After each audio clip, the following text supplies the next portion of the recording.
Episode 700 of the ChairShot Podcast is here. People said we couldn't do it. Oh no, sorry, I'm just reading a correction. People said we shouldn't do it. But we did indeed stick with it for 700 whole episodes. Thank you very much to the listeners for bearing with us while we figure some things out. I think we got it now. I think we figured it out. All our headsets are plugged in. Microphones are working. Stuff like that. Internet wire is plugged in. Computer, all three of them. Okay.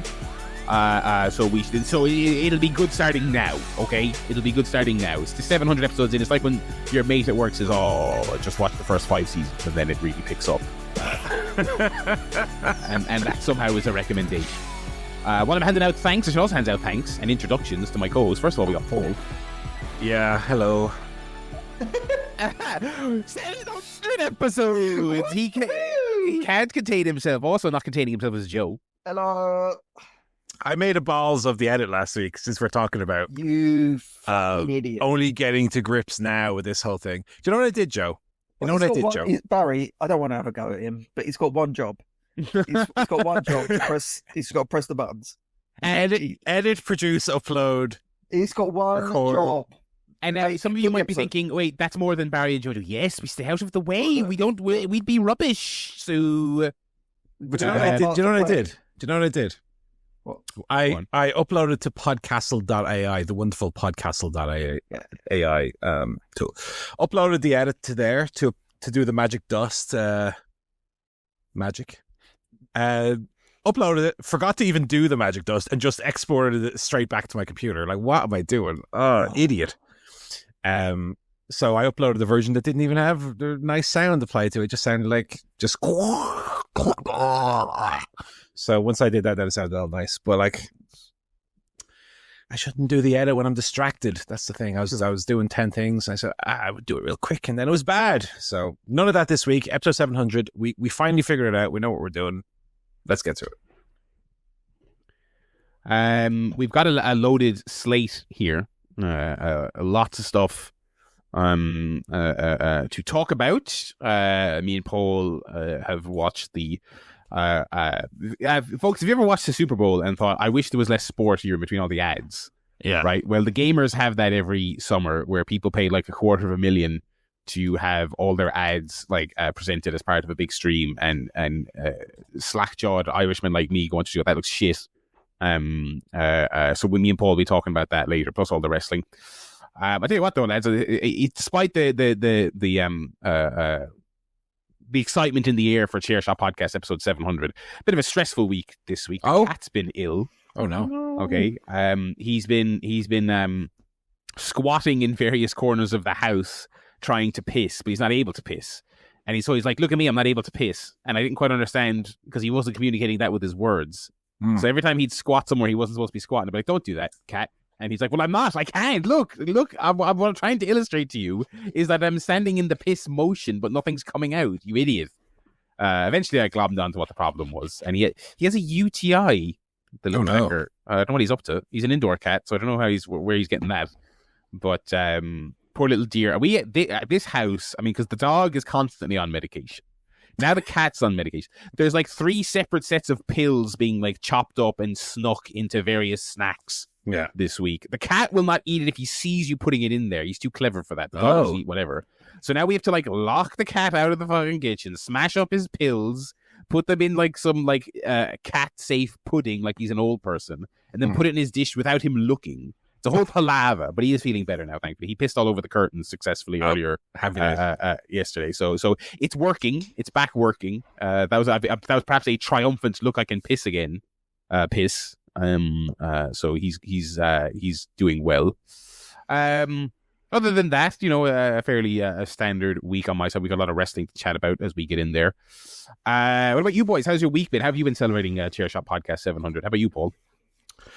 What have I been up to? I went for a lovely meal today. It was very, very nice in Burger over in Maynooth, which is my new favorite burger joint. It was absolutely tremendous. A nice smash burger. Reasonably priced as well.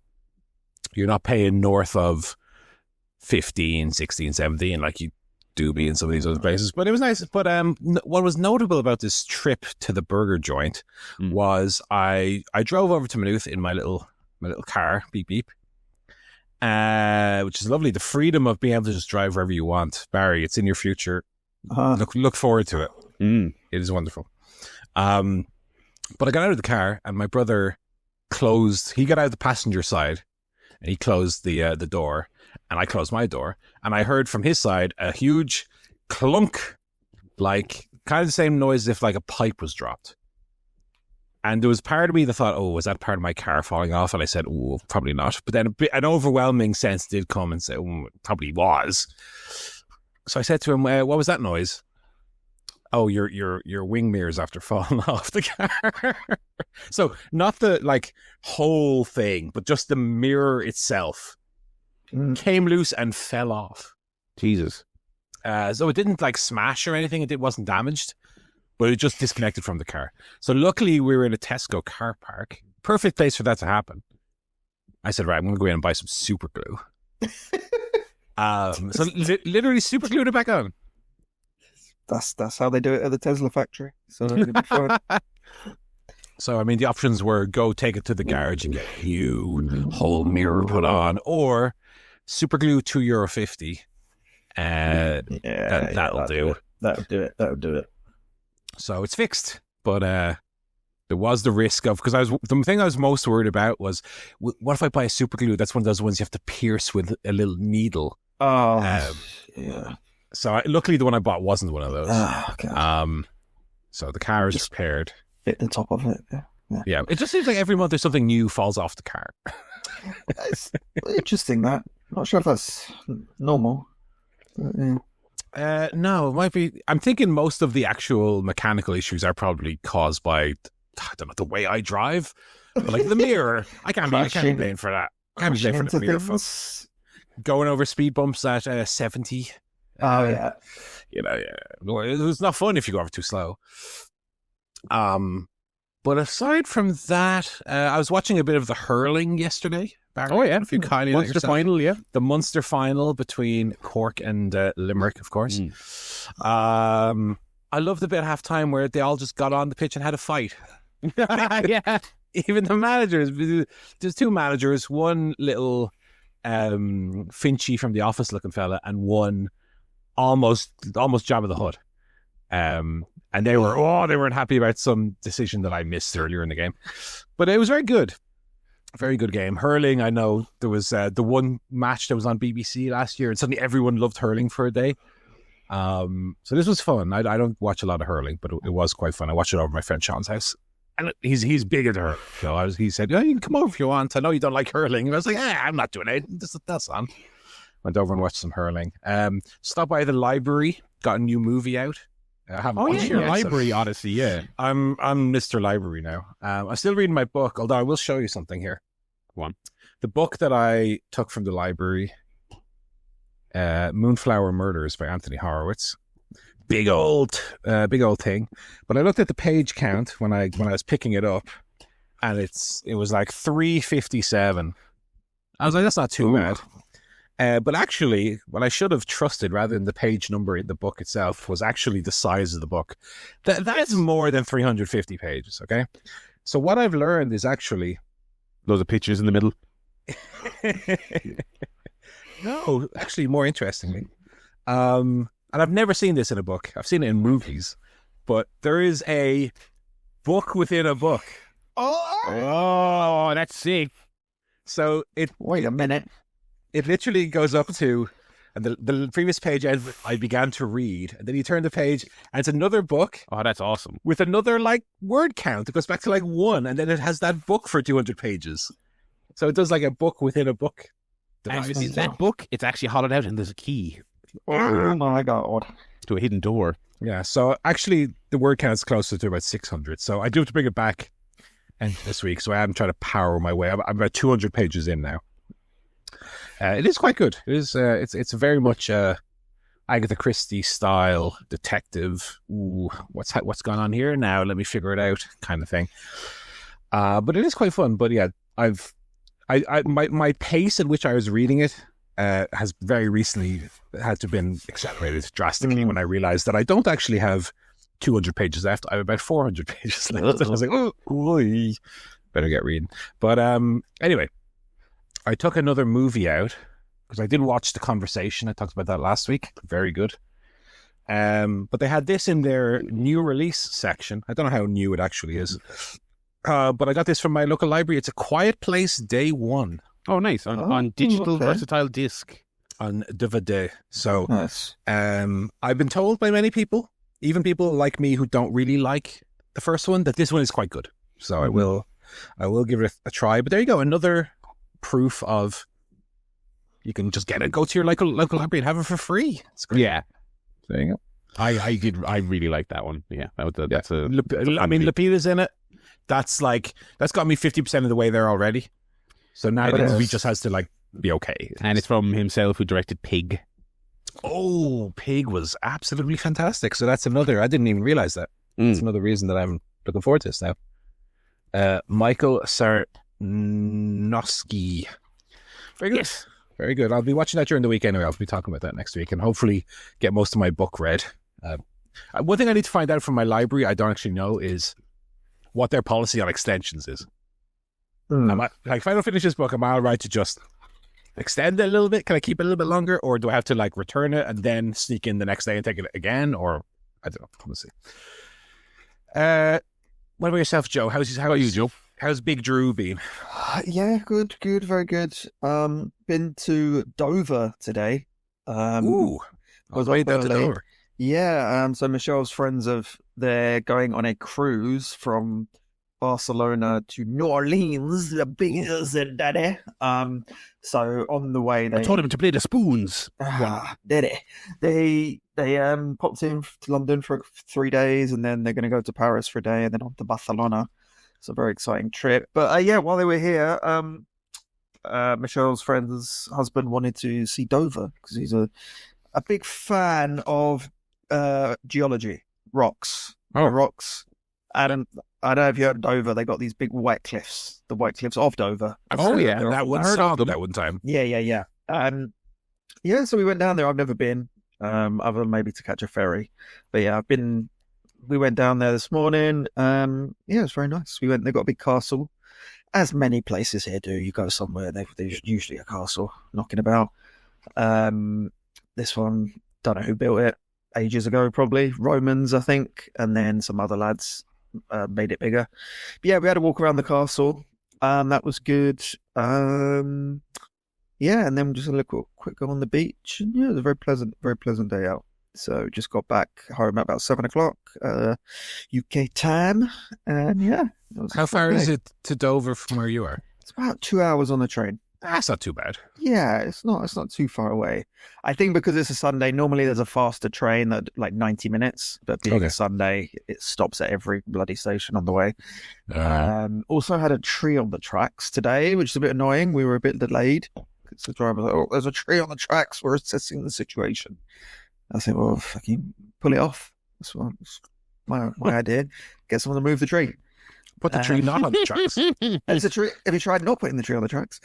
But other than that, yeah, very, very, very nice. I had for the first time ever a Greg's.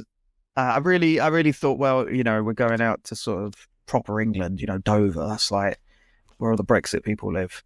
So I thought I'd get a Greg's, So I had a sausage, bean, and cheese Greg's bake, which I have to say was quite enjoyable. It's the sort of thing that an American would post on Reddit and go, "British people eat sausage, beans, and cheese at the pastry." I'm like, yeah, we fucking do it. You know what? Pretty fucking good, to be honest. So, how many booms did you give it? I give it 4 out of 4 big 6. booms. Yeah. On that subject, on that little segue there, I did see a TikTok. Have you heard of this?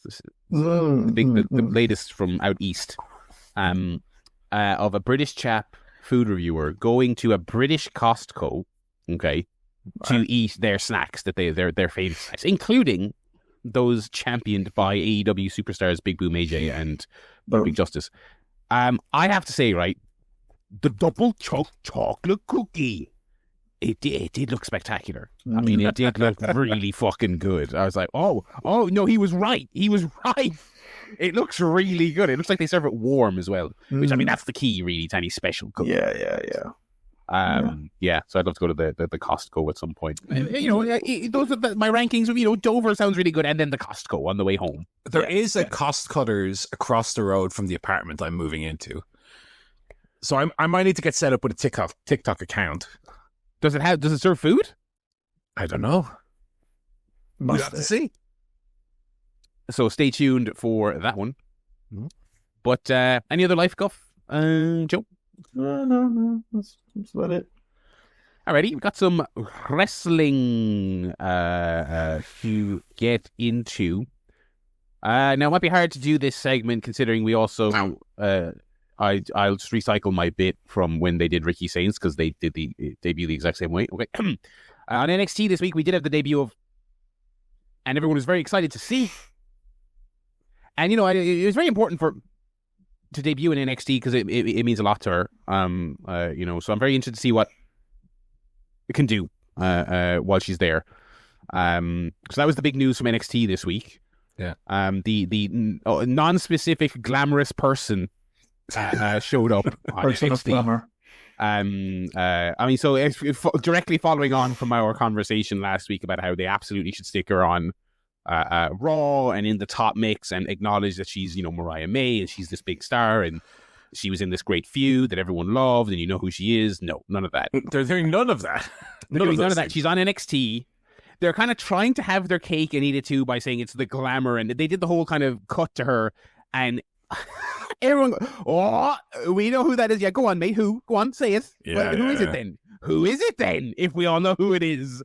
So trying to have their cake and eat it too, but on NXT, I think there's an inferiority thing there. I feel like they just don't.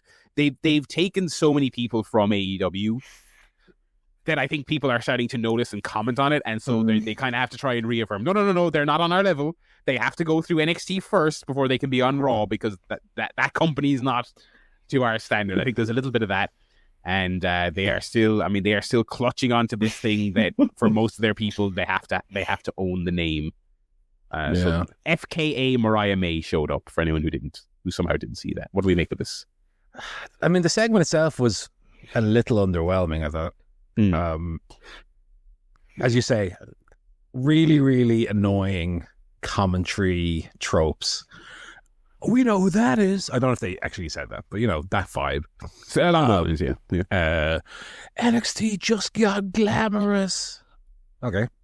The fact that they do this debut before they acknowledge the person's name, and then presumably they'll have Mariah come out, same as Ricky did, and what did they do with Ricky Starks? It was like he signed the contract and then they zoomed in on the contract and they were like, it's Ricky Starks is his name. I mean, what are they going to do with Mariah? Similar thing? Because she interrupted the NXT Women's Champion. Will they do a similar gimmick, or will her Titantron just play and then it'll come up the name Julie McConnell or whatever? Oh yeah, Julie McConnell. Sorry, is she doing a Tony Storm gimmick where she's like a 1920s grappler?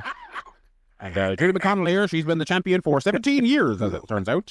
And she won the title from an orangutan in France. I think much like Ricky Saint, I think they'll...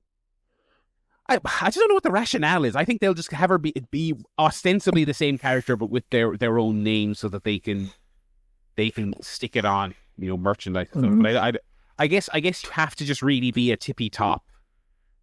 Well, I was about to say you have to be a tippy top star to keep your name, like Jade or Cody. But like Ethan Page, you have to keep his name. Like I don't know. I don't know what the process is. I really don't. Well, who was it recently who?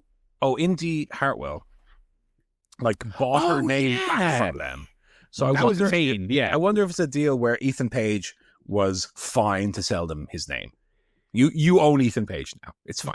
Which is insane because that's his really, because once upon a time it was kind of like, your character names you could bring forth and sell them to WWE. But yeah, Indy Hartwell was like, oh, it was great. I got to use my real name on the indies because I bought it back from them. I was like, wait, what? You sold them your actual name?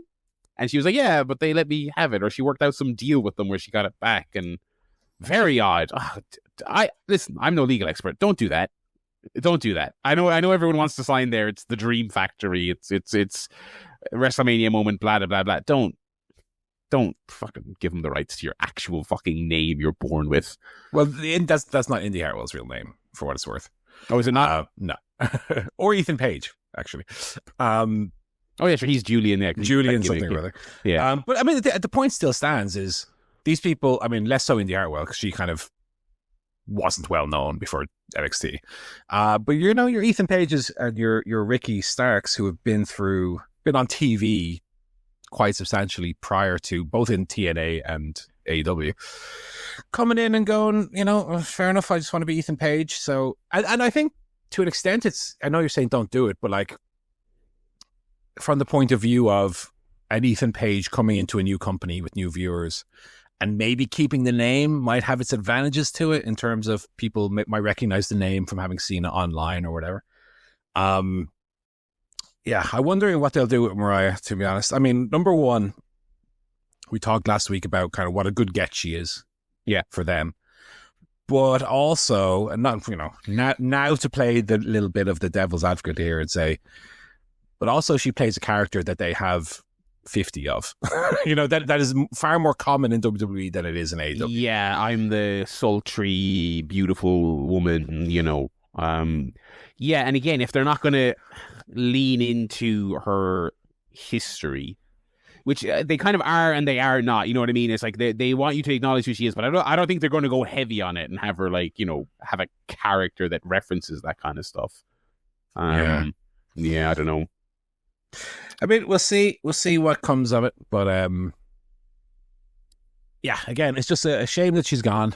Good for her. I mean, obviously I mean, it's come out. We knew about it beforehand, but it's come out all these like old tweets of her being like a mega WWE fan. Yes, like there was a video I saw doing the rounds of her like reacting to Royal Rumble entrances with her friend at the Royal Rumble, like one of those like filming yourself and popping for people. Like she is a like it's not doing it justice to just say, oh, she obviously would rather. This is genuinely like her dream, quite obviously. Yeah. There was the things dug up where she was like years and years ago, like making herself in WWE games and playing through the career when she was like a teenager on like YouTube and stuff like that. It's like, she obviously just wants to be there. And to be fair, look, I mean, lots of people do that. But she was actually like, okay, well, I'll go do the work in the other companies. I'm not just going to... Because I'm sure plenty of people show up to those performance center tryout days who are exactly like that. And when they don't instantly get picked up, they go, okay, well, that's that then. Okay, that's it. That's over. Yeah. She, literally, went to Japan as a, in her early 20s and broke her back and then went to AEW and metaphorically broke her back as well. I mean, just like worked her arse off to make a splash. So, fair play. And that's something AEW and AEW fans just have to reconcile with, is that a lot of people just want to go to WWE and that's the end of it. And it's so funny when you hear, I'm reading, for example, the old Power Slams from 94 and 95. You see so much movement, obviously, between the companies back then. But even back then, I think, was it a Shane Douglas interview or somebody was interviewed about moving from company to company, and they're like, look, at the end of the day, it's whoever pays me the most money and that's it. It's my job. I don't care about the companies themselves. I care about making the dollar bills. And definitely we're in a very different environment now in 2025 where who was it recently who allegedly took like the lower offer because they just wanted to go to WWE. That was the dream. Wasn't there a story here, I believe. Fyter. Okay. Oh, well, yeah, Fyter was also really badly wanting to go to WWE. Look, it's like I say, it's something that AEW and the fans will have to reconcile with, is that a lot of people of Mariah's generation, especially, you just want to go to WWE and don't care about. I don't want to say they don't care about the money or don't care about the environment or whatever, but that's they ultimately want to work with WWE. They don't. I think that's the thing. They want to be on WrestleMania. They want to. like when they grew up seeing that. Yeah, like a lot of that stuff we make fun of, like it absolutely has taken hold. Absolutely. I mean, and think about the people growing up now. Okay, so there's competition, but WWE has so successfully co-opted so much of the media sphere and the YouTube sphere and Twitter and podcasts where okay, people more of Mariah's generation grew up without competition, but younger people growing up now are coming up at a time where, well, there is competition, but it is the most scorned, looked down upon thing by the media institutions you trust, you know. I mean, it's funny because we look back, obviously we came up in the 90s, early 2000s with WWE, but there's people who are getting into the business now who like, I started watching in 2010. It was so fucking good back then. Yeah. It's such a different mindset. Like, I see that all the time. It's so funny. It was so good in 2014. Like, what? It was shit then. Shut up. If you want a game, listeners, literally YouTube, pick a year. It doesn't matter from the last 15. Pick whatever you think is like the really shittest year. If you're like, if you're just like just off the top of my head, if you're like, oh, SmackDown in 2015 was so brutal, I hate it. You just type that into YouTube, pick the first segment. It could be any episode of SmackDown, like from the WWE YouTube channel, and there'll be a comment from like this week that's like this comment if you remember when it was better, you know, like this comment if you wish you could go back to this. I mean, that's why as AEW fans, I guess we're lucky in the sense. Now, obviously, you never say never in wrestling, not to use the cliches, but like that so many of the stars that they're really behind now are really bought into AEW, and even to an extent are kind of not very fond of WWE. I mean, talking about your Tony Storms, your Ospreay, your Swerves, your Ricochets. Yeah. You know, there's a lot of people that Tony Khan, I think smartly, is kind of tying his, you know, flag to. Get rid of the fucking Miros and the other marks, the other fucking time wasters who don't want to do any jobs because they're like, I'll only job to Triple H, brother. Well, I mean, that's interesting because you might have thought that those people coming from WWE would have had that same mindset, but it seems like their mindset was more, first chance I get, I'm just going to try to get back there. I mean, what have Miro, Andrade, and Alistair Black been doing since they signed? Nothing super interesting, I would say, especially Andrade. So yeah, look. Good luck to her at the end of the day. Yeah, and I am of the belief that even though I liked her and I would have liked her to stay in a company I watch. I as we talked about around the time of the Hollywood ending, I was like, I like she comes in, she has a great run. It's literally booked perfectly from beginning to end, and then she's out. I mean, we've been advocates of that in the past, you know. So and she's also painfully young, so there's a long old career there for her, you know. So we might see her again. I would say it's very likely, in fact. Yeah, and also her moving gives a space for someone like a Tekla to come in. Yeah. Let's see. I got here in the rundown. Alex Windsor signed. I assume that's with AEW. I actually didn't see this. Yes, she announced it after an indie match in the week. Nice. She said, this will be one of my last indie appearances because I'm all elite, bruv. I don't know if he actually said that, but her being Miss Ospreay, that would have been quite funny. Also, big shout out to Alex Windsor for Ospreay's much improved Barnet on this week's Dynamite. Well done, love. She's earned a yes with that alone. I mean, we've been seeing Alex Windsor since back in the Dublin days, Barry. Yes, yeah, I've enjoyed her stuff. So another good get again. Like Mariah May moving out opens potentially some space for people to come in. So a good get for the. I mean, we've been really bigging up the women's division in AEW. I mean, a good get for like depth there. Do you know what I mean? It's like if she's not in the top mix, she's a good person to heat up the top mix people as well. Like, you know, just a real solid hand. Of which there's a lot in that division now. I mean, it's really. I was thinking about that in the week. I think we talked about this last week. That like AEW's division is suddenly full of these like excellent workers who don't feel like you're watching them on their like fourth time out. Yes, you know. Yeah, more of that, please. Absolutely, it's really taken shape. So there was a whole bunch of WWE occurrences this week. Did you watch any of Worlds Collide? I watched. Couldn't time into a chair to watch it. I had the main event recommended to me, so I did check it out, and it was very good. The main event was it? Hijo del Vikingo against Chad Gable. well, that does sound good, to be fair. And it was really good. It was really good, to be fair. A lot of spectacular moves, as you might expect. What was really funny about it, though, was any commentary, Martin? No farting. But I will be referencing the commentary, though, because Corey Graves was on the call with Conan. Oh, God. Really? Yeah. And Conan is saying stuff like, this guy, he's a real piece of work. You can't trust him. Same way I feel about you, Corey. And Corey Graves is like, you literally just met me 5 Good judge of cards. Yeah. But then also, come the main event, Vikingo will do like a 700-degree flip into a Hurricane Rana over the ropes into the crowd, or something crazy. And Conan will go, "Damn, that move was so cool, dog." And it's like he's the lowest energy human you possibly could podcast. Have. Boom. But it's crazy because Corey Graves, for better or worse, was trying to inject a bit of energy and life in it. Conan would just go, "Damn, that'll be interesting for when he goes for the finish, yo." God love him, but Conan, I don't think is one born for the commentary table. No, unfortunately. I mean, was he just there because they were like, "We got to have a AAA guy. We got to have some guy that people will kind of know, who can speak English, who can kind of explain the AAA guys a little bit." Yeah, but super boring voice. Sorry, Conan. Yeah, that's the second time I'll insult you in a decade. Careful now with your response. Yes. Call me a jerk off again. No, you called him a cunt, I recall, though. So well, he is. You called him an interesting cunt, and he didn't quite. Yeah, that's a compliment. Yeah. I still feel the same way. I might subtract the word "interesting" from it. Oh, wow! Boom.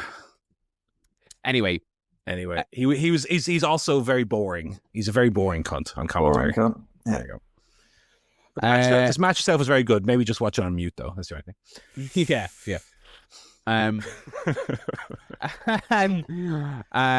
We did have some moving and shaking in the WWE roster world again here. I suppose we'll do the smaller news story there first. They announced Nikki Bella for Raw. I don't think we talked about this last week. They're doing Evolution 2. Yeah. That's part of one of their 18 counter programming efforts. It's on the same time. Oh, do you know what was great about this one? It was like Worlds Collide finished, and then an hour later they had Money in the Bank. The arena was like 75% empty when they started that show. Yeah, it was. I saw some pictures going around. It was an odd because people hadn't left the first show yet and got to the second one yet. Yes, Evolution 2 which is the all women's show. That's July 13th, so it is the week of All In. It's the day after, right? The day after, or that weekend. So, a little bit of gobbling up some news time. So, presumably Bella will be doing an angle on Raw to set that up. I don't really have much of a take on that. Look, by the end of her career, she got it together and she's doing some good stuff. But it seems it's just because it wasn't like around the original Evolution. People were kind of critical of it because it was like, you've been asking for this for years, and then they do it like, it very much felt like they were doing it to kind of try and earn brownie points around the time they were getting it in the neck about Saudi. Yes. And now they're after, it's been like 7 years of people asking for another one, and they're doing it to counter program AEW. So they just wheeled this out very cynically to use it. But yeah, so Bella will be there presumably to shoot an angle. And to be fair, I mean, we talked about AEW. I mean, the women's division, that is like a huge thing in WWE right now. Like, they are genuinely like a big part of what people like about that show. So there you go. And then we had the big reveal. R-Truth returned at Money in the Bank to lay out John Cena. Big pop, blah de blah. Triple H was inferring that the firing was a work, which is such a bold-faced lie. I mean, it's so fucking obvious. What's the story? That you fired him for 2 weeks after he lost to John Cena, and then so what? Are they trying to act like he's an invader? Probably not. But Such a load of God. Those pressers But were then so annoying. Truth him said on Twitter said it wasn't a work. Yeah, So why doesn't someone put their hand up at these things? Sorry, Baldy. Can I call you Baldy? It's just, you see, that seems like a lot of old shit you're talking there, pal. I don't know. It doesn't seem to be based in reality. Do you live there? Such a lot of rubbish. Anyway, so they brought him back. Fightful just posted a story, I think, on their paywall. I haven't read it. About how Nick Khan got involved at the 11th hour to kind of get him back in. This, to me, I think even they, in their ivory towers, with having their money fights, you know, in their solid gold houses with their rocket cars, I think even the TKO brass were like, all right, we're kind of getting into territory lately where people are just baying for our blood in a weird way. And it's been one, like, anti-fan decision after another. And we're certainly not going to charge less, and we're certainly not going to stop, ripping people off, and we're certainly not going to stop counter-programming AEW. So throw everyone a bone. Let's bring back the current guy they're annoyed about being gone. And plus, and they can probably make a few bob with him, more than they've ever made previously. Because the funny thing about the outrage is that what have they ever meaningfully done with Truth? I mean, now after this whole hubbub, they can probably get a couple of matches out of him, for some attention. But I don't know. The funny thing about this, though, to me, is you could have just not brought him back. And as we talked about last week, what are they going to do? Stop watching? Yeah. Obviously not. So also, what are they going to do? Have another Cena match with him? See his whole final year that they've been building up to since whatever December or prior is what? R-Truth matches. Randy Orton. Oh, man. Brilliant. Yeah, are they gonna do a second R-Truth thing? I mean, I guess they have to. That's the kind of the hot thing, But it feels like it's artificially hot because of the fact that they fired him. Yeah, that's true. Yeah, exactly. Yeah, because as we were just talking about that, I mean, it's not like they were going to stop watching because he wasn't there. They're not more inclined to watch because he's there. Do you know what I mean? The same people will watch it and say it's shit when they have the match. Yeah, So yeah, it definitely felt like a transparent kind of goodwill cash grab in a sense that a problem of their own causing really. But there's a what happens the next time they fire someone who's half decently But this is it, because every time it's a controversy. Because it was a great point made on the Voices Wrestling show this week, is that there's this weird thing in WWE where every firing is like a tragedy. It's like oh my god, oh what? They fired Steve. Oh, not Steve from FCW. Oh, you're messing.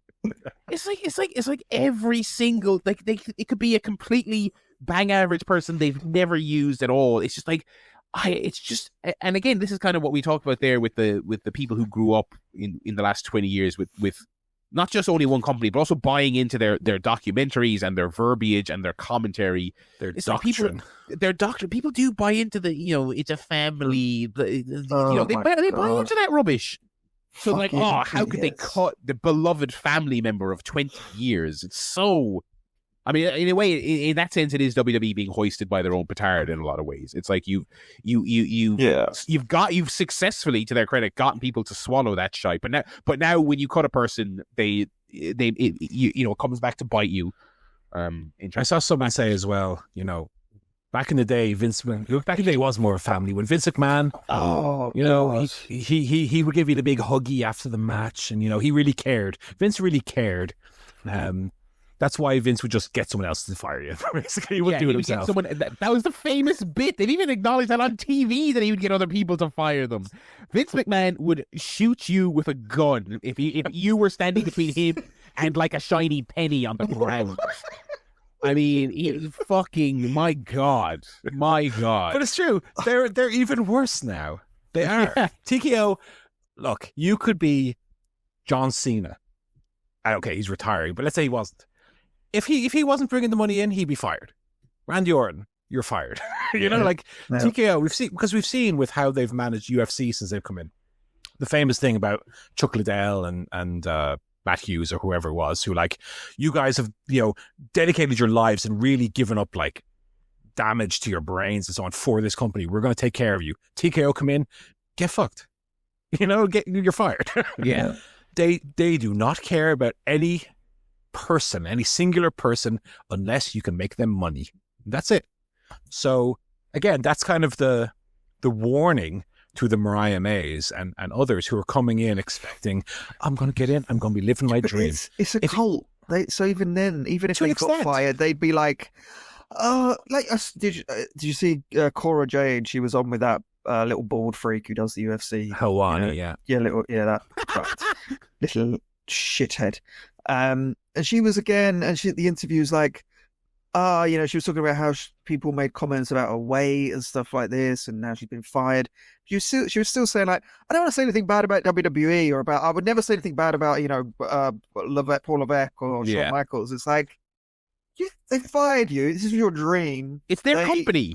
They treated you like shit. You got fired. It's just still like, WWE. I want to be a WWE superstar. It's like bizarre. I think that's like, I was never like a WWE fan. I was always a wrestling fan growing up. And I just find the whole mentality of it quite bizarre. Because WWE was always just like the most mainstream shite. You know what I mean? It's like, but it was the only option. That's why they got away with it. Yeah.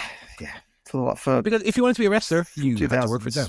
From since the millennium, it's been the only. Yeah, up until 2019. Yeah. So they could treat you like shit, and if you don't like it, go work somewhere else. Oh, there isn't anywhere. Sorry. So too bad. So word of warning to people who are going there expecting the land of chocolate. You might be eating shit. Chocolate. Anyway. Shit. Look, they haven't eaten shit. I don't want to say anything bad about them, but it's a shit every day. So I'm sure. So that's the wrestling news. We talked a little bit about the All-In card there when we get to our bumper AEW review momentarily. Before we get to that though, Fantasy League update. Yeah. So we all did decently. We only had one show this week, of course, which was Fyter Fest. The big one. Joe 12, Paul 12, Barry 16. Nothing crazy, all kind of relatively even. I am starting to, I don't say, what's the word? I've forgotten how to speak English. Resent. Not resent. Revile. No, not revile. Regret. Joe's straight in there. Regret. Well, not really, but we had two first, but then. Yeah. I see when the wing mirror fell off, it did hit me on the head on the way down. So that's fine. I'm not saying I'm necessarily regretting my Jamie Hayter pick, but like Powerhouse Hobbs just having matches every week and winning them is like how much longer can I go? I don't know about that Powerhouse Hobbs guy. He's had the most matches of anyone in the company, and he's the joint third highest point getter behind only Tony Storm and Will Ospreay. Yeah. Like, I don't want to use all my transfers too early, but like, I think Hobbs is one that really I've been overlooking stupidly a little bit. Joe, I still have the same concerns about because Mojo does like to disappear in the second half of the year, but like Hobbs, they are clearly, I don't say they're giving him a big push behind him, but like he's prominently featured at the moment, and he wins basically all the time. 75 points. Himself and Takeshita. Takeshita has the same points, but as one match fewer. They are like the top of the number of matches column. So I'm going to do a trade. I'm going to get rid of Julia Hart and bring in Powerhouse Hobbs. So let's I'm not doing this segment anymore. I mean, Hobbs. Let's lock that one in. Thank you. Okay, Julia Hart for Hobbs. I mean, fuck, I don't know. What other trade did I do earlier? Like Mike Bailey. I should have taken Hobbs instead of Bailey, maybe. Mike Bailey's been okay, but I think Mike Bailey is and I'm not disparaging you, Joe, but I feel like Mike Bailey has turned out to be a little bit of a Mark Briscoe. A little bit of a Kyle O'Reilly. He's there all the time, but like he doesn't actually win a lot. 30 points, not too bad. He's okay. 30 points. 30 points from 14. Yeah. I mean, Kyle O'Reilly actually has more points than him. But anyway, that one I was saying. Okay, Julia Hart out. Powerhouse Hobbs in for Joe. Get that spooky bitch out. Get that big black and Jack. I do think that's a good pick. I do think, you brought Julia Hart in at a time pre like Bane, Tekla. Yeah, she looked really good, Julia, when she came back, but then I think if they bring in a women's tag, that's where you might see Julia. I feel like I know people have been saying this for fucking years. This stage, I really feel like that has to be on the because they've got so many. They've quietly put everyone in a unit. You know what I mean? Yeah. Surely now, and I would say Hart and Sky would be a good. Oh well, I mean Bane and Ford would probably be your chalk pick. Willow and Stat. Yeah. God, yeah. Actually, I don't even think there is a clear cut. Yeah, but I mean. I still think they obviously see a lot in Hart, but I don't know. It's quite obvious. It doesn't appear to be happening on this run. Whereas Hobbs at the moment, she's really coming along before the injury, and it's a tale as old as wrestling itself. She's come back from the injury, and it's just not quite there anymore. Yeah, I mean, not that she's like terrible, but she's just like a little step off every time. Yeah. Hopefully with a bit more time. But yeah. Okay, we'll lock that in. So that's where we sit on the fantasy for this week. We have only one show next week, so we'll see how everybody goes there. Right. What else have we? Do we have a feature? Well, we do have a feature. It is, of course, the 700th episode, so we couldn't let that go by without having a little special feature to mark the occasion. So this is a title history bracket. Okay. Now, you're thinking it's a wrestling-centric podcast. Title history. It's probably about, who won this belt, who was the champion, all of that. Yeah. No, none of that. This is a bracket of the best ever ChairShot Podcast episode title. Oh, wow. Oh, well done. I'm excited for this. It wouldn't be an anniversary show without a self-indulgent retro quiz. So yeah.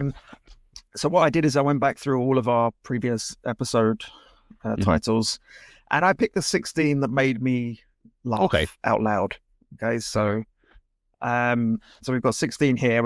We'll whiz through them fairly quickly. We won't take too long on this bracket, but we will pick a winner today. So what I actually did was, I knew some of the titles. It was fairly obvious what the origin of the title was. Right. For a lot of them, I had no idea what the reference was or how it came about. Obviously, I wasn't going to bother listening back to the episode because look, 16 of them. You got a job. I've got other podcasts, to be honest. I've got good podcasts. I've got good podcasts to listen to.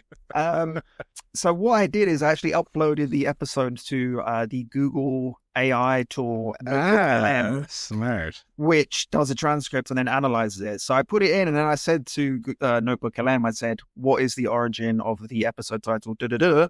And then it gave me its summary of what I thought, where the episode name came from, which kind of made it even funnier because it gives you a really kind of po-faced corporate description of our conversation, which is very at odds with the actual content. Okay, so let's jump straight in. I'll tell you what, for this one, shall we put the cameras on just because I want to see your reactions when I read out the titles. Okay, so let's jump into it. Okay, first one, episode 354. He hurt him ding ding. He hurt him ding ding. Can you remember the origin of that one? I said it for sure. Was it? I'm trying to think. Was it something to do with the relaunch of the XFL? And remember, he hurt me. I didn't think you say that. That does come up, but that wasn't the origin. Or were we talking about a low blow and one of us was marble mouthed and it was watched the slip? It was that. I'll give you the Notebook LM summary. Yeah. He hurt him ding ding originated from a moment during the second Women's Money in the Bank ladder match on SmackDown. During this match, James Ellsworth, who had returned to the arena, began climbing a ladder. Becky Lynch intervened and Ellsworth took a bump off the top rope, specifically a crotch bump. Paul then exclaimed, "He hurt him ding ding." Barry responded by asking, "Wasn't that an XFL player? He hurt him." And then repeated the phrase, "Mama, he hurt him ding ding." I'm not sure you actually said mama. That might just be might be an layer. Not understanding anything. So yeah. Okay, so that's first one. He hurt him ding ding. And that is up against episode 571. You should have stayed at the party vaccine. Now, do you want to give me the rundown of that? Or Paul, you must remember this one. Well, this must be a Richard Hillman reference mixed with COVID, I'm thinking. Yes, that's right. So, described by Notebook LM, Barry relays the news that his household has gone retro, with his girlfriend Brona getting COVID. He then does a Peter Kay impression saying, "Remember 2020? This cracks up Paul, who says it reminds him of an old Coronation Street moment. Joe exclaims, "Richard Hillman!" Paul then chimes in with, "You should have stayed at the party, vaccine." Very good, Paul. Very good. Okay, so out of those two, we've got "He hurt him, ding ding." We got two Paul classics. Or "You should have stayed at the party, vaccine." I mean, I'm one who loves a bit of baby talk, a bit of "he hurt him, ding ding." Mm-hmm. I think "should have stayed at the party, vaccine" is one of my all time best puns. That's great. That is a good one. That is a really good one. Okay. So I'm going to go for "He hurt him, ding ding," because I've really enjoyed. I've been saying that all week since "he hurt him, ding ding" has been on the mind. Yeah, on my mind. I'm going to vote for that. You both going for vaccine? Vaccine. Yeah, I got to go vaccine. But he did hurt him, ding ding, at the end of the day. So. Yeah. So that was a big one. Those two, that's gone out. Yeah. Okay, next one, episode 489. My mind's telling me Coke, my body's telling me Coke Zero. That's like a weird TLC, not the rest of TLC, but it's a band. A weird TLC song. My body's telling me Coke Zero. I mean, it must be that song, sure. I mean, now, why were we talking about? Who said that? Who would have? I mean, I have never switched to a diet beverage in my entire life. I feel like that's something Paul would do for the good of his health. I don't care about my health. So. Well, Barry, you're close enough. The origin of the episode title, "My mind's telling me Coke, my body's telling me Coke Zero," comes from a moment during Paul Griffin's life update in episode 489. Paul was describing a trip to McDonald's he made after a walk. He mentioned ordering a Coke Zero, stating that he ordered by mistake. He then described feeling real good about getting the Coke Zero and rationalized it as potentially a Freudian thing. He explained this thought process as wanting the full sugar Coke, by his body knowing, Paul, you're watching the calorie intake, implying his body was subconsciously steering him towards the Coke Zero. Yeah. So it was Paul there. Okay, before we hit the second option, can I give you another ding ding story? Give me the ding ding. You can always give us a ding ding story. So, in addition to saying "he hurt him, ding ding" a decade ago or whenever that was, to this day, when the Hurt Syndicate come out and I'm singing their theme song, I do sing "We hurt people's ding dings" for some reason. I mean, just an extra layer to their characters. We hurt ding dings. So, and that is up against episode 364. Leave the memories alone. What number was that? 364. 364. Leave the memories alone. So this is a couple of, probably a few years. Yeah. 100. There's obviously a Shawn Michaels reference. Yeah, and I'm thinking either a boob job or someone losing weight. Or just were we referencing "Leave the Memories Alone," that famous video package, and just said memories because it's funny. It's ironic that these two were drawn together because it's a very similar story. During the discussion, one of the hosts, Paul, talks about trying to make a big change in his life by curbing his eating habits and attempting to lose weight. As part of this effort, he mentions being in a Tesco store, buying a birthday cake, and passing through the sweet aisle, noting "it's for the last time." Not sure about that. No. In this context, he says, "Leave the memories alone," and then follows that with, "Well, I'm hoping I'll leave these memories alone." Of course. After that, he says, "To be fair, as far as the old physique goes, I've been relatively titty-free, so I haven't quite got that bad." Yeah, I will say the titties are still not there. I'm still doing relatively well from that point of view. Memory-wise, yeah. Yeah. So what are we going for there? My mind's telling me Coke, my body's telling me Coke Zero, or "Leave the memories alone." They're both good. For the sheer pun of it, I would have to go memories on that one. I think I'm also going to go memories. Okay. Yeah. I was going to say memories for memories is quite a common. It is, yeah. Yeah. They're both good. What's this 4 for 4 on Paul titles, by the way? Are we going to get some Barry and Joe action here? Possibly. Well, up next is episode 623, more recent one. Yeah.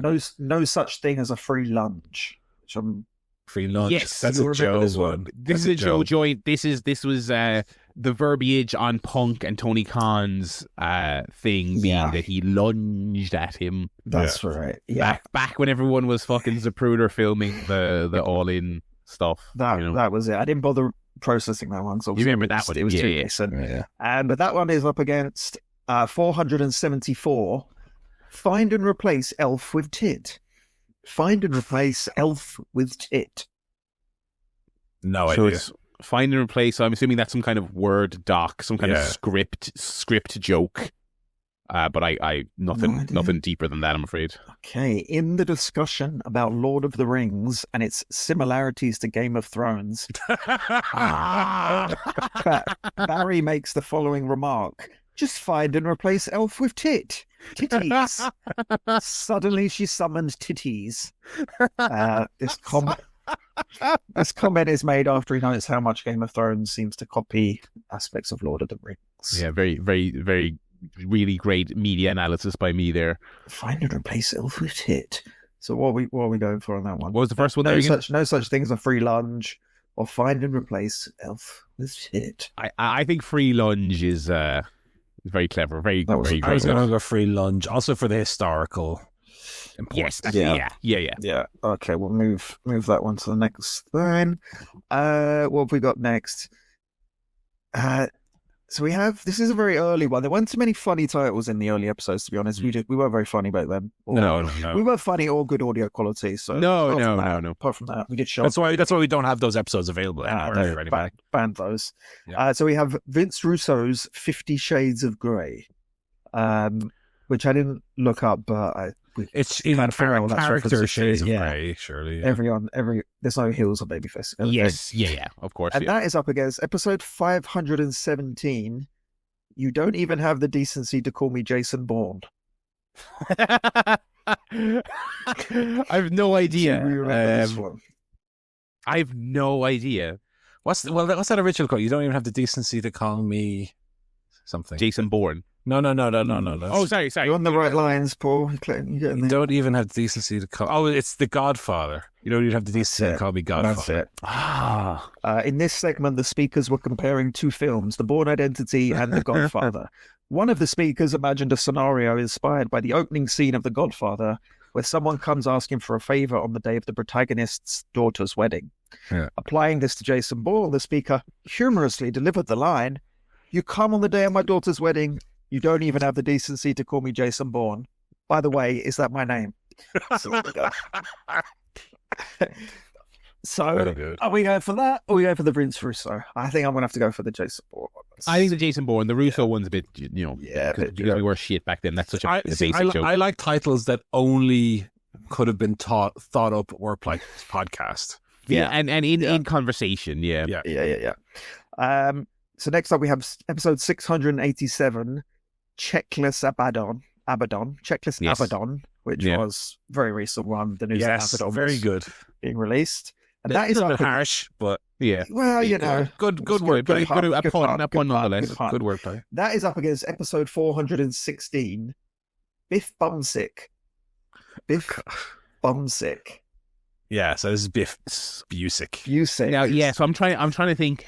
Was there something about Biff Busick in the news, or did one of us have an upset diarrhea. tummy and just went with that pun, even though it has nothing to do? I think it must be the latter. Surely, someone had the shits. Yes, that's correct. Paul mentions being unwell during the week. He is unsure if it's a bug going around, as he is not the only person to have had the illness. Yeah. He describes the illness as quite quick and having come and gone, stating he is more or less better already.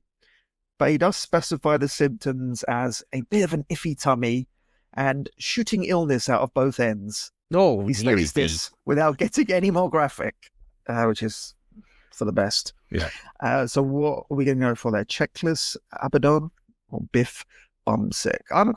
When I saw Biff Bumsick, that got me. Biff Bumsick So, could be yeah, like that a one. character from the Beano as well, Yeah. which I like. Yeah, I guess. really good. Extra points. They're both good. I think I'm leaning Biff. Just because I feel like it's just our style of puerile, you know. Yeah. Okay, we've got Biff Bumsick. The next two, again, this is an old one, which it's not really that funny, but it just did make me laugh when I read it. Episode 98, May Old. Again, not great wordplay. How many people do you think have come up with the joke May Old in the last 100 years that she's been in the business? God rest her. Okay. And that is up against episode 594, Dr. Crane and the Multiverse of Madness, which was a reference to the new series of Frasier that was also going to feature Robin from Only Fools and Horses. Yes. So what are we going for there? We've got May Old or Dr. Crane and the Multiverse of Madness. I mean, I May Old, like the Russo one is, I feel like that's such a generic joke. Yeah. You know what I mean? I think we have to go Dr. Crane. Let's go Dr. Crane. I'll go May Old. Well, give one vote to May Old, just to fairness. Okay, with two more ties. So, episode 595, Danny Dyer's White Power Slap League. Yes, I remember this. Yeah. What was that about? Can you enlighten us, Barry? Well, it was we someone we thought. Well, I'm trying to remember. Was it a headline got cut off or something? But we were talking about Dana White's power slap, and somehow White power slap. I can't remember how Danny Dyer got involved in that. I don't quite remember. So the conversation references Dana White's slap league and its poor ratings. During this discussion, one of the speakers makes a joke about the name, stating, "Also unfortunate that it's called the White Power Slap League as well." Yeah. It's quite unfortunate, isn't it? It's important to know that Danny Dyer is not mentioned in the conversation in relation to the slap league or any other topic. Therefore, the name in the episode title is likely either a humorous addition or a misremembering of Dana White's name. Well, it was actually the first. I think when I did the title, I was like, who would be the equivalent of Dana White? Who would be the figurehead? If it were a UK slap league, it would be obviously Danny Dyer. Yeah. That is up against episode 462, The Shitting Container.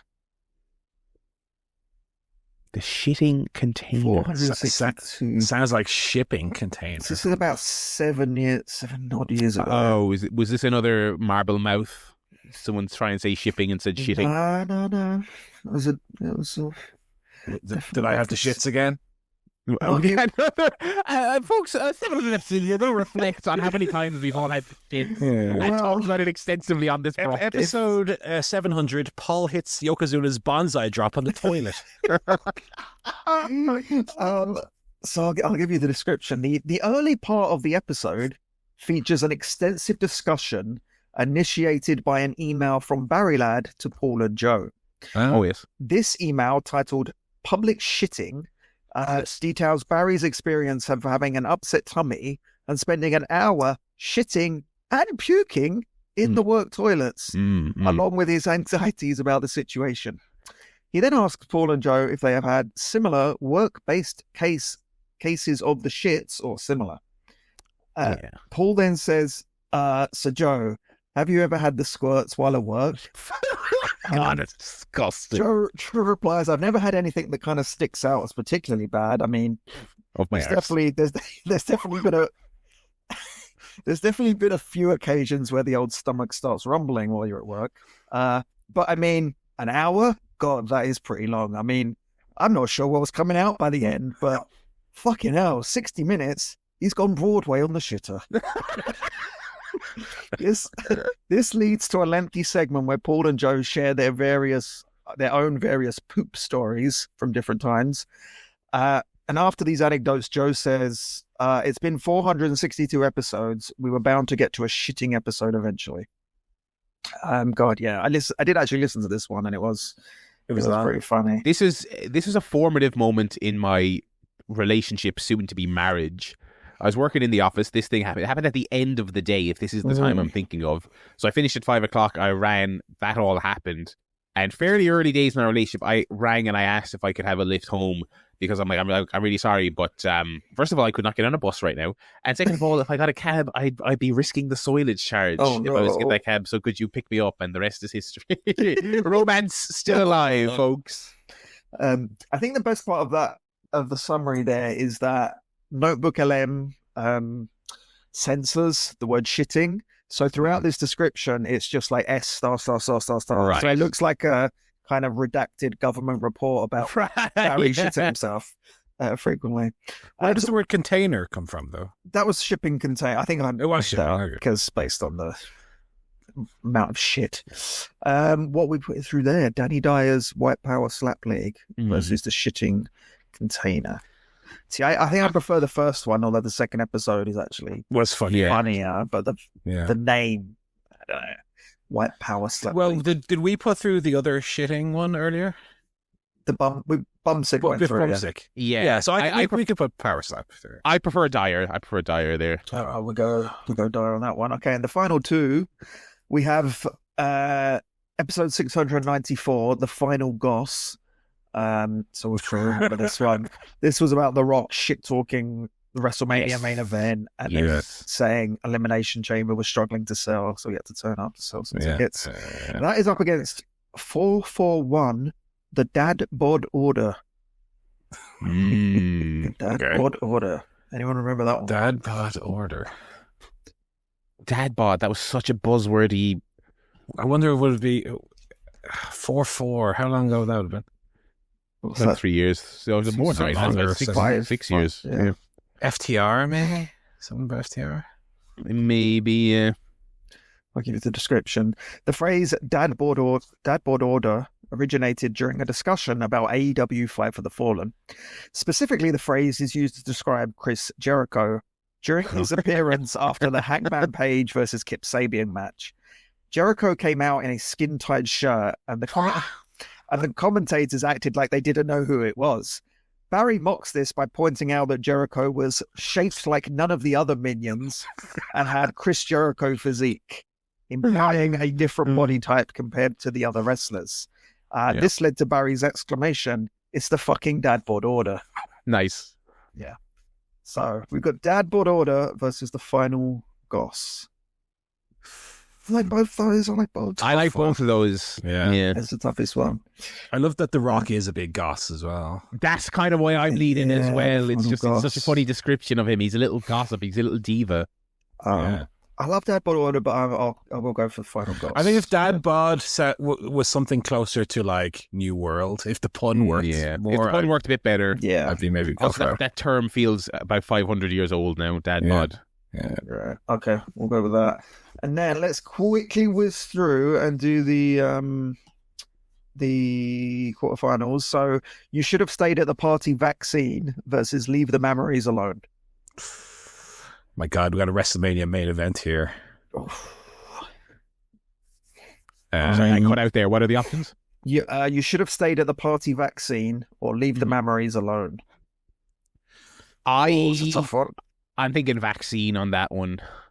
Memories is a little closer to generic, as Paul said the first time we discussed it. Yeah. That's an easy joke, you know. All right, we go for should have stayed in the party vaccine.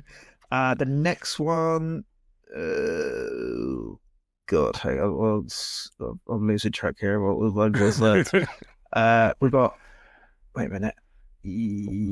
Okay, so okay. No such thing as a free lunge versus you don't have the decency to call me Jason Bourne. Must be lunge. I think surely. lunge. I think lunge has got to go through. I did like the Bourne one, but it was a bit of a throwaway. We've then got Biff Bumsick versus Dr. Crane and the Multiverse of Madness, which is a sentence for me. I've never heard before. Barry, you going bum? Are you Bumsick? I go Bumsick, yeah. Barry's going for Bumsick. And then the final one, Danny Dyer, White Power, and the Final Goss. Final Goss. That's a tough one. I might go Goss on that one. I don't know. Yeah, I'm leaning. Final Goss. I'm thinking Final Goss. I'm thinking Goss as well. Yeah. We're going Goss. Okay, we'll go Goss. So that takes us to our semi-finals. We have You Should Have Stayed at the Party Vaccine versus No Such Thing as a Free Lunge. Oh God, that's hard. This is Hogan Andre. Yeah. Oof. think I like lunge better for the historical significance, you know? Yeah. I like vaccine because I think it's just the wordplay is The unparalleled. wordplay is better, yeah. And it's a more obscure reference. Yeah, that's a bit more our style, isn't it? And also, I said it. I think I thought the free lunge was very clever, but the vaccine one made me laugh more because it's such a silly, like, to pick up that reference from that, just from Barry going, vaccine. So I will go vaccine.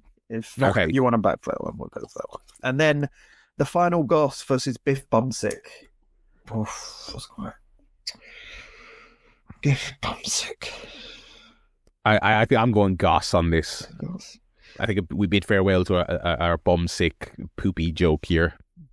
Okay. I think Bumsick has gone as far as probably it ought to. To be honest. It's done well to get this far, but yeah. It's done well. All right, so our final, the best ever ChairShot Podcast episode titles. You should have stayed at the party, vaccine versus the final Goss.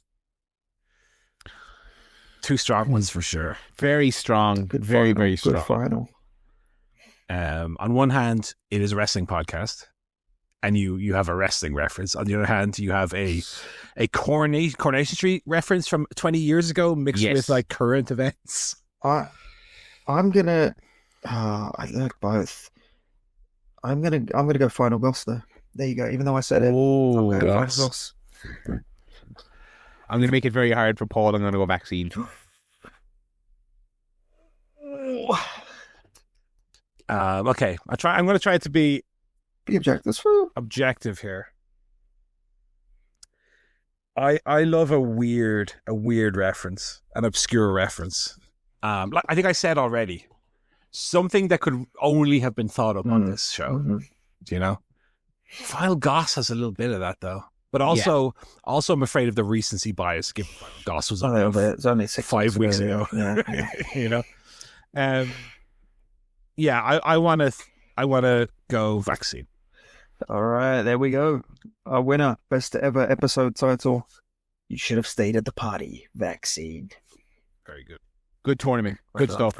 Well done, Joe, there on the work. And thank you to our AI overlords as well. Yeah, I did have to use enough energy to do that. It could have powered a hospital for 3 weeks, but yes, I thought, what's more important?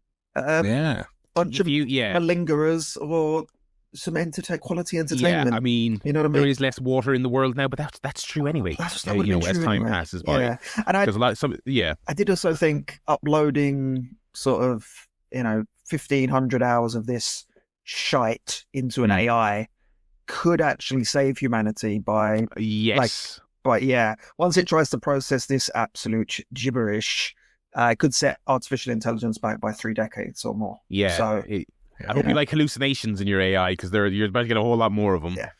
Thank you very much, Joe, for that wonderful feature. We will segue now into our wrestling guff. 4 hours in one broadcast for AEW this week. Fyter Fest. Sticking with the Fire Fest parody thing after all this time. Which is a bit silly. But I mean, at this stage, it's probably more known as just their brand than a thing parodying that. I will say, look, I'm not going to say it was breezy, okay? I think this did feel like 4 hours, but as far as 4-hour blocks go, I thought it was pretty all right. You know what I mean? What did you think of it as a block? Half.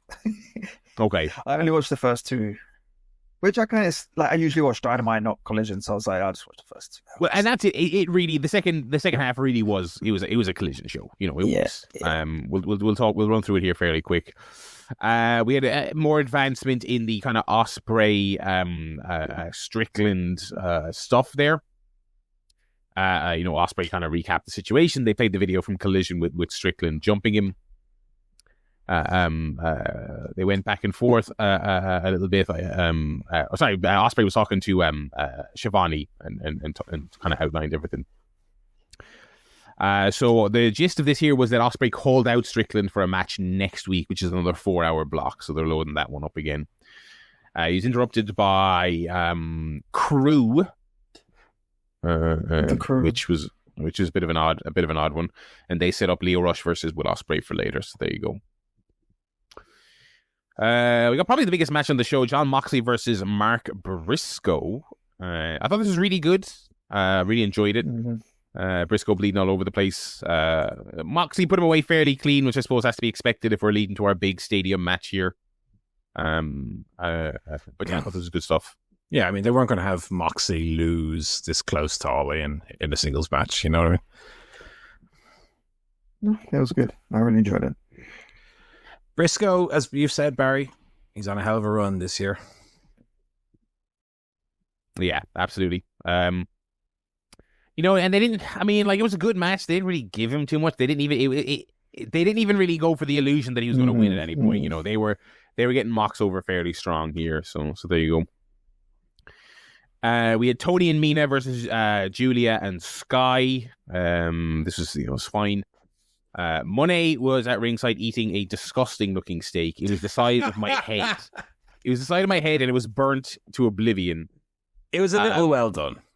Yeah, and so they're having a match. It was perfectly all right. The one thing I will say is this every match, for this obviously being a 4-hour block, every match on this show got quite a bit of time. So they're having their back and forth. The babyfaces win, of course, and then after the match, Tony gets out and she picks the steak up with her hands and takes a big, massive chunk out of it, which is quite fun. We are kind of at the stage where Tony can like make anything work. Yeah. So there you go. MJF confronted Will Ospreay backstage. The Hurt Business backed him up.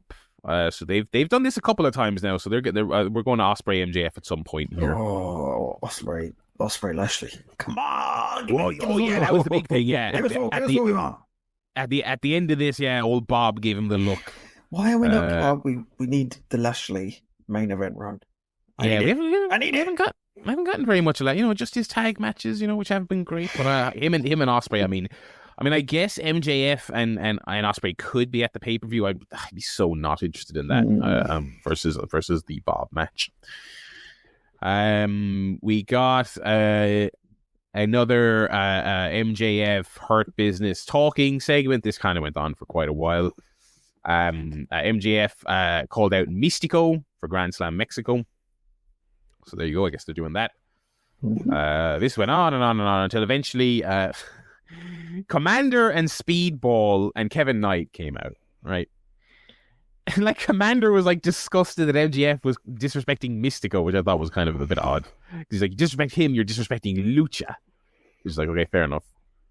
So he spoke in Spanish. Speedball spoke in Quebecois, very briefly. And the gist of this was that they wanted to challenge for the titles. MVP said no, got to prove yourself. So they then faced LFI, which was Dralistico, Roosh, and the Black Taurus. And yeah, this was your fun 6-man of the evening, and I thought this was another solid match. Yeah. Sorry, I mean, I would love for them to find a place for Roosh. Yeah, every time I see him, that's kind of my thought as well. I was like, there must be something we can do here.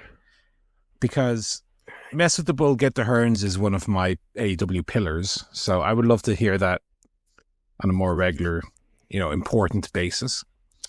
Dralistico and not so much Beast Mortos, but Dralistico we can give the R-Truth, off you go, mate. Off you go, yeah. Dralistico is fine. And then come back. And then come back, yeah, in a that'll work. That's not fucking work. Tony Khan going, this is work, brother. Enjoying the show? Yeah, it's fucking work. It's just interesting that like LFI as an established trio get rolled over by what do they call themselves? Like Jet Speed, which fair enough. Jet Speed featuring Commander, yeah. I don't mind putting Knight and Speedball as like a team together. We do need to get some babyface teams going. Yeah. We need some exciting tag teams, Yeah. Although I fear, these guys are just going to get beaten, at the pay-per-view. I wonder if that would be the match at All In. Oh, that would be, for the biggest show of the year, that would be an incredibly weak tag. But you know what? That's been the trend, so, Like, what else do you do? Yeah, no, that's true. We had a Paragon segment with... what's not? Paragon. Christian was bigging up Nick Wayne being back after Super Juniors, talked about his performances, but then talked about how he obviously didn't win. Christian, what a god, what a king. Yeah. Christian's great. Me and your mother are going to find a place to lie down. Lie down? Christian. And then he basically booked Nick in a 4-way to defend his Ring of Honor title. So there you go.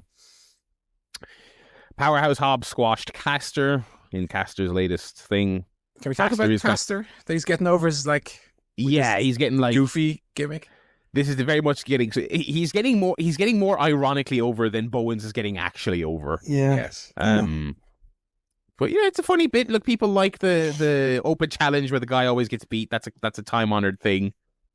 And like doing the intentionally shit chant that people can't do. Of course, people would do it. I mean, Yes. If he really wanted to stick to it being a heel and really wanted to annoy people, he should change the rhythm every time. He should get it slightly off and slightly wrong. I mean, I did love when the crowd did it perfectly and he looked happy and they went, guys, that was so bad.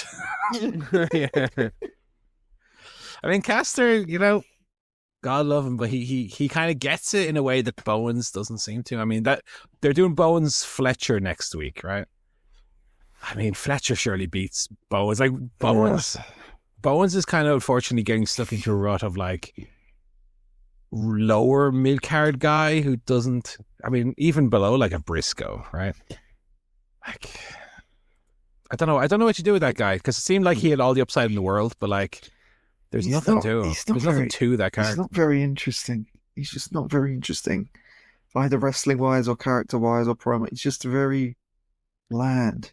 Yeah, and it is very like WWE mid carder that like all his interviews they always go back to the 5-tool player thing. I'm like, man, this is nothing. This is not a character. It's it's a cute little catchphrase to have on your gear and stuff like that. That's all fine, but it's not anything meaningful there. It's not over. That's the word. Yeah, and I mean, him versus Fletcher. I mean, that's one of the most like least drama in terms of interest in the results you're going to get all year as far as like non-squash matches go on TV. In what kind of served as the main event of the first half of the show, Kenny Omega retained the international title over Mascara Dorada, Brody King, and Claudio. Very good main event. Very good, yeah, good fun. All action, kind of exactly what you'd want out of this. Dorada especially looked great. Yes. So you will notice on this show, obviously with MJF calling out Mystico, with Dorada here, there's more luchadors in the second half of the show. They're ahead of Grand Slam Mexico. They're featuring a lot of the CMLL guys. Rightfully so. Which is good. Yeah, kind of subtly build them up in preparation for that, which is good. So yeah, this is good fun. And Kenny won, of course. Of course. Great finish as well. So out comes Okada to interrupt the celebration, and it pretty much instantly turns into a fist fight. Yeah. With Okada bailing. So there you go. Maybe something will come of that. Who knows? We'll see. Maybe. More of Ricochet teasing a stable. Ospreay versus Leo Rush was good fun. They had plenty of time, more time than you probably would have on an average week of TV that this might have gotten necessarily. But with 4 hours of action to film. So Ospreay, of course, won. Rush and Andretti jumped Ospreay afterwards. Out comes Hangman to make the save. Hangman then got to cut his passionate kind of promo about how he needs to beat Moxley. There's a really great shot here where like a Moxley just kind of like appeared behind Hangman when he was speaking. That was very nicely done. So then the Death Riders followed. Ospreay came back to kind of have Hangers back, and that was that. So there you go. Yeah. No swerve in the show. No, not at all.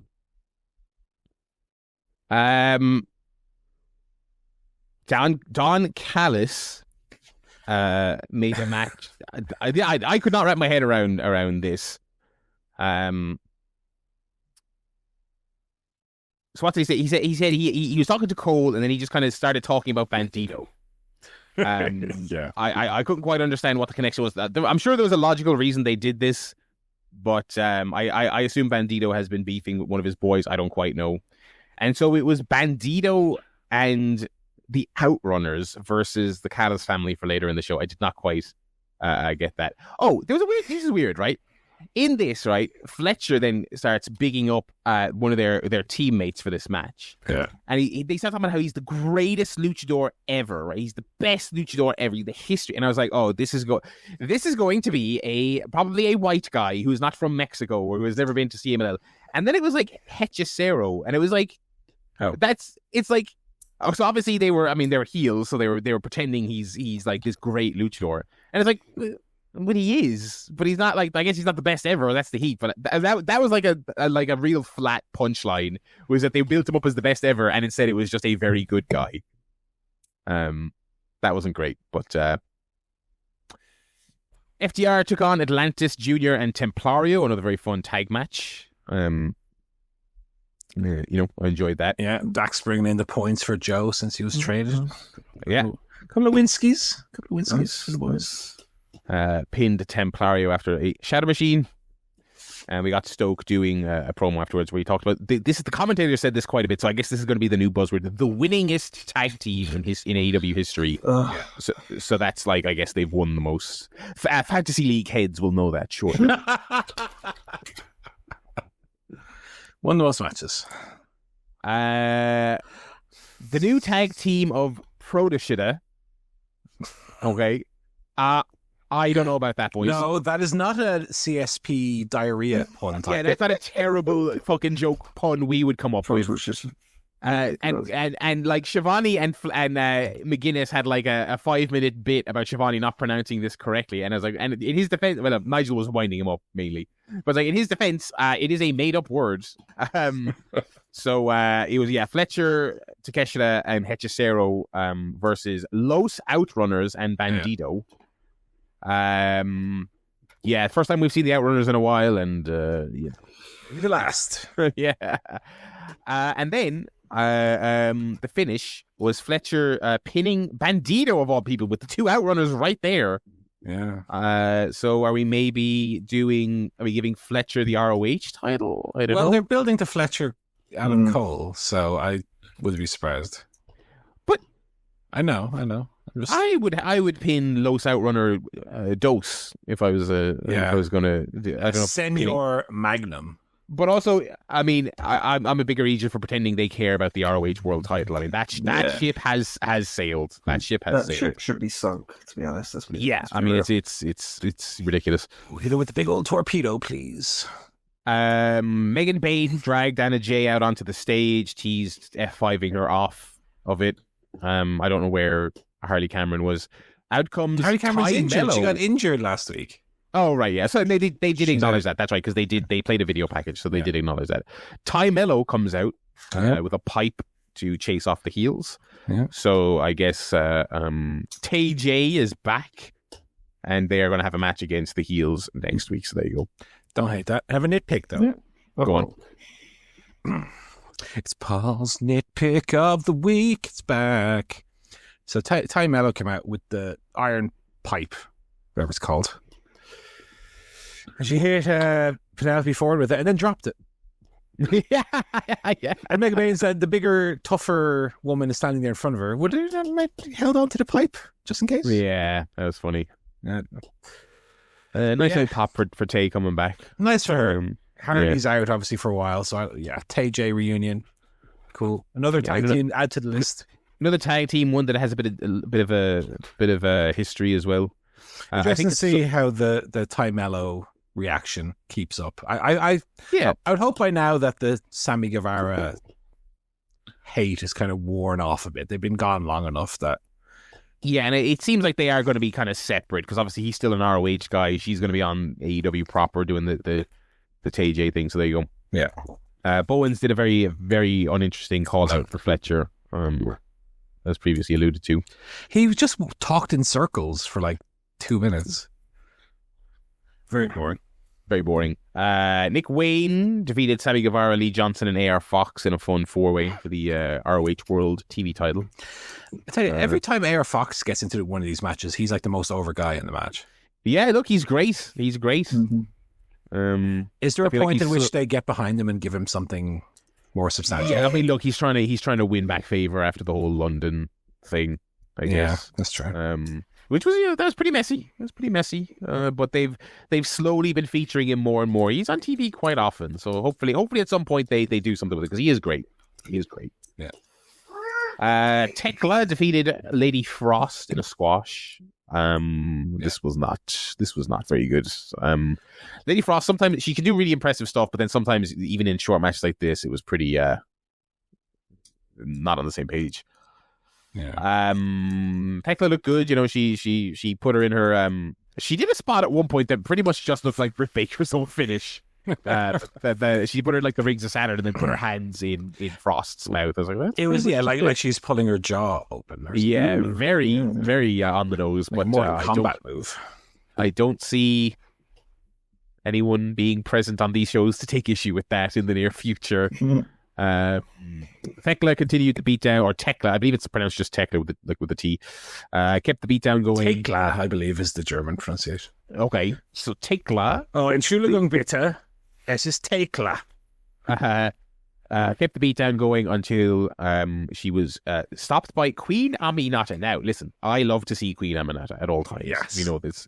However, the thread from the last couple of weeks of CSPs, not Jamie Hayter coming out here to get revenge on Tekla. Concerning. And just like not on these shows, by the way, this 4-hour block, where to be seen. Yeah. And Queen Aminata subbed into her program. Well, here. Tekla hit her so hard in that 20-second beatdown last week that she's written off like Edge. Yeah. So they're going to do Aminata versus Tekla next week, which should be good. I like Aminata, and I'd like to see Tekla in something a longer match. This was a bit brief. more substantial when you have 4 hours of TV. Yeah. Here's a tip for Tony. Right, let's get that Adam Cole match. Pair a bit of time off that. Give him more time here. Speaking of pairing the time off that, I didn't watch it. How was it? It sure happens.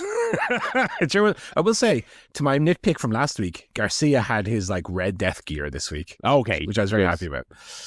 Yeah, I mean it was all right. It was okay.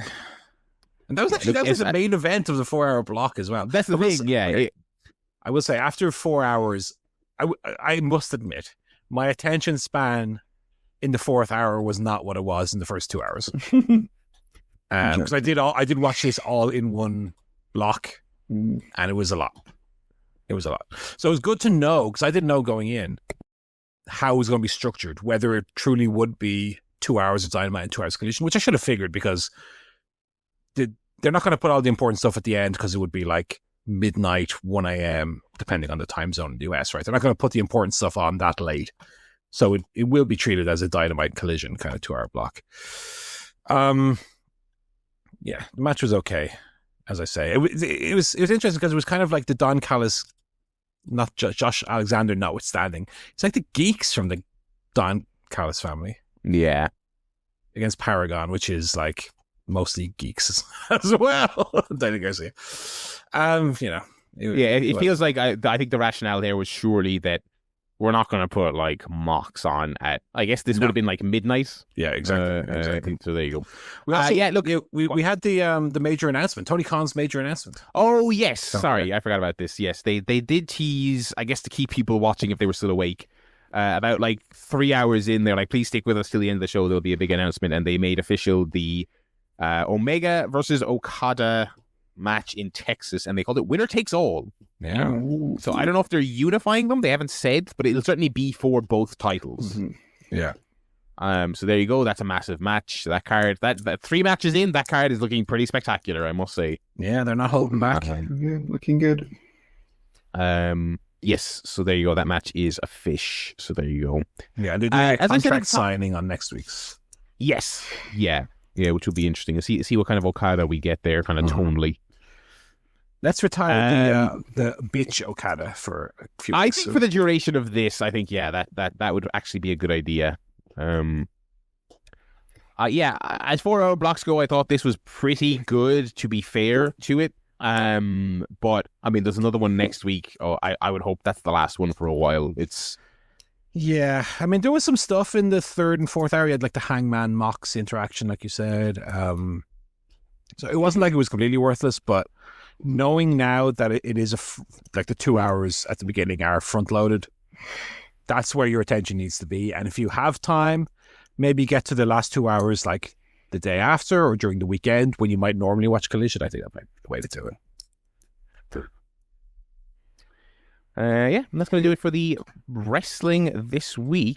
No Dark Side of the Ring, of course, that's finished. So that's finished. Yeah, that's finished. Lots of TV finished as well. We wrapped up a lot of different things last couple of weeks. So what about the films? Who's seen a film this week? I went to cinema on Friday to see a film. Go on. Saw the Wes Anderson latest, The Phoenician Scheme. Yeah. Starring Benicio del Toro and Mia Threppleton, daughter of Kate Winslet. And little Michael Cera. Yeah. That's I didn't know that. His daughter. Little Michael Cera in it as well. For the first time ever, we get Anderson, Cera. I quite enjoyed it. It's quite a fun one. There's enough of a plot to it to feel like a directionless kind of one of Anderson's movies. Things happen. It moves very quickly.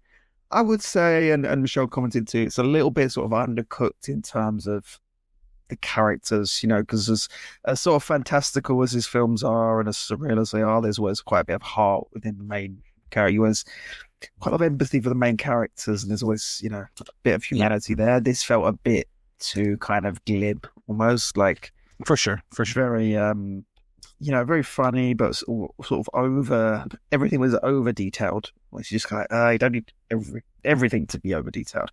Also, another like disturbing trend with his films is like the absolutely gratuitous cameo / cast lists where you've got the biggest actors in the world doing 3 lines in a role that could have been done by like a quirky kind of supporting character, And as fun as it is to see like a Tom Hanks or a Bryan Cranston in these things, you think, could you not have got a couple of weird actors to do that? It would have been more impactful. Because I just see the actors, you know what I mean? I don't know. Of course, everyone wants to be in these films and it's fun, but I don't know. Something about it kind of puts me off. But it was still a fun time. It was another Tom Hanks movie for your list, though. Well, exactly. I had to watch it anyway, so there we go. Yeah, I would be interested to see if he would make a movie that was slightly pared back in terms of the visual style and the cast list. Just try to restrain himself, limit himself a little bit, and see creatively what that would look like.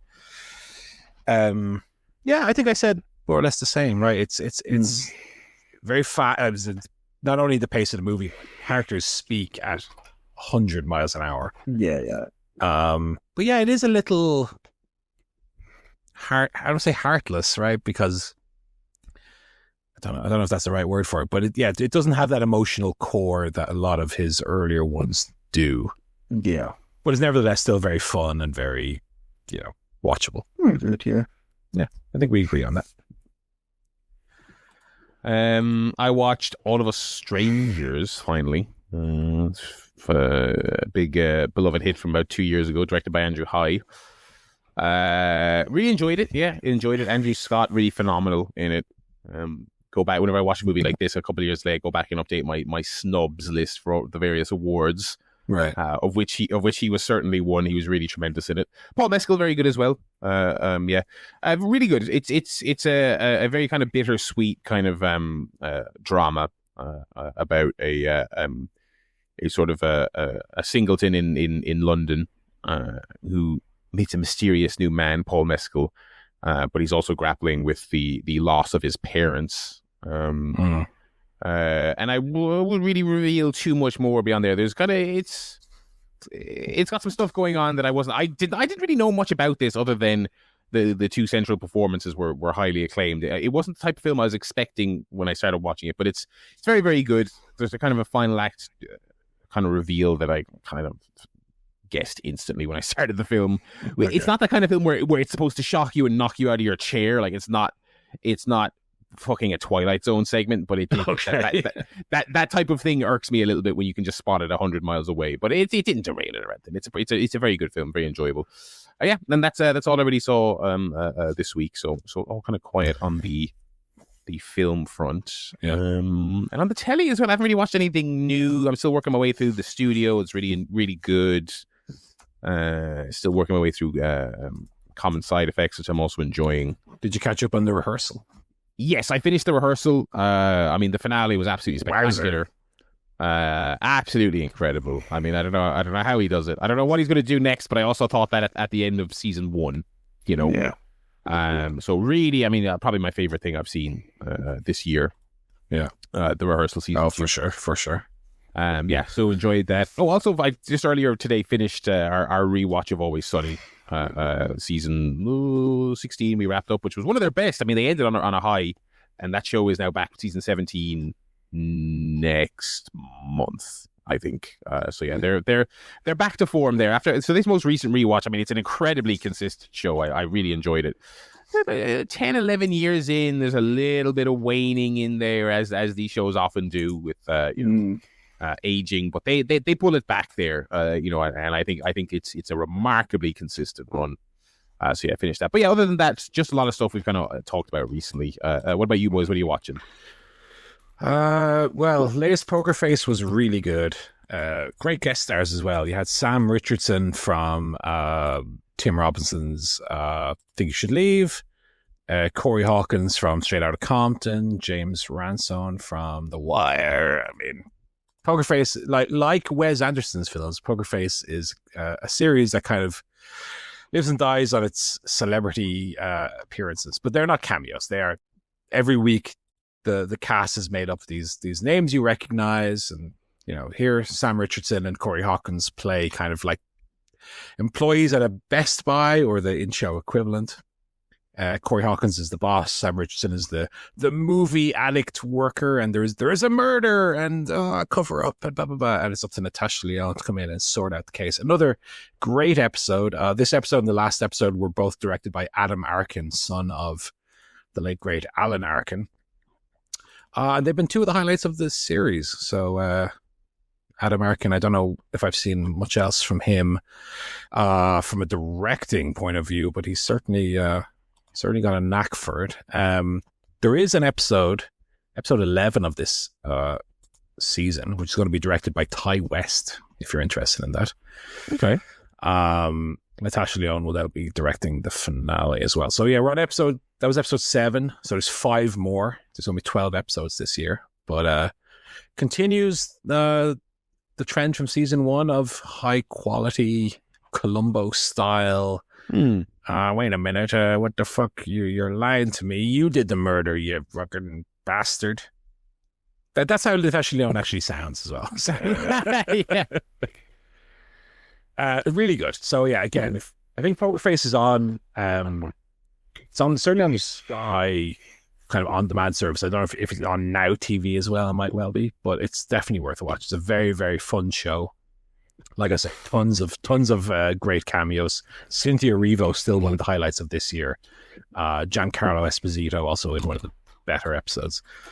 And yeah, still lots to come. So I'm looking forward to some of the later episodes. And then I think Taskmaster again, one of my favorite episodes of the year this last week. Although I've heard from some other people that they weren't as hot on it. Joe, did you watch this last episode? Yeah, I watched this. Let me tell you why I liked it. I think you'll agree with my point, at least. Is, we've complained about the over complexity of some of the tasks this season, and maybe I haven't watched the last few seasons. I only watched up to 14, so I haven't seen 15, 16, 17, or 18 yet. But it does feel like this season, the tasks are, throw the potato into the golf hole, but you're not allowed to stand on the red mat, and also you have to be naming the American presidents backwards, and also Alex is going to be throwing water balloons at you, and if you get hit by a water balloon but only an odd numbered water balloon, then you have to start the task again. If you get hit by an even number water balloon, then you have to stand on one foot, but if your second foot touches the floor, then you just lose the task altogether. This episode was very do the thing and not a huge list of contrivances or caveats, just here's a one-line task, do it. And that's, for me, what the show is about, and that's when the show is at its best. I agree. Simple. Keep it simple, stupid. Yeah, like even the final live task, like blowing. Oh, it's things great. off, that's a classic Taskmaster. Just blow the things off the thing. Not overcomplicated, but very deviously. Clever. I like the one with the carrot on the head as well. Spoilers. Yeah. Find out what's on Alex's head. That's classic Taskmaster. And the videos were really funny with them dressed up as kids. That's